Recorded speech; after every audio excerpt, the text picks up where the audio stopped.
Vaina chuan guitar lesson thar kan zir ho lenga vaina kan zir ho le tur chu Maruatin Malin ka omlo ti hla ron sakha guitar Perhdan kan zirang o hele standard ta chun E in ron la ke poi fourth fret a karon vuanga C kan la o sanga F nyama G minor A minor D minor chuan E hi kan hmangtelanga G7 hi kan hmangtel bawk o chuan ti hian kan strum ang o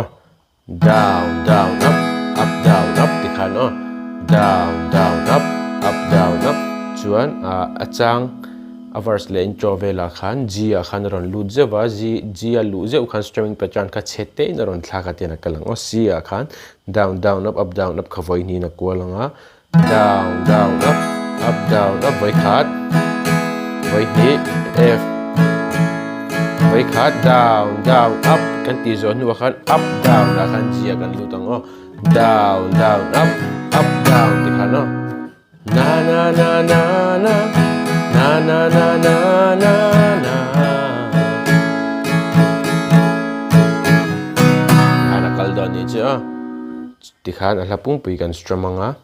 ala nen karon play mil lenga luk devini lo ngai thale don ne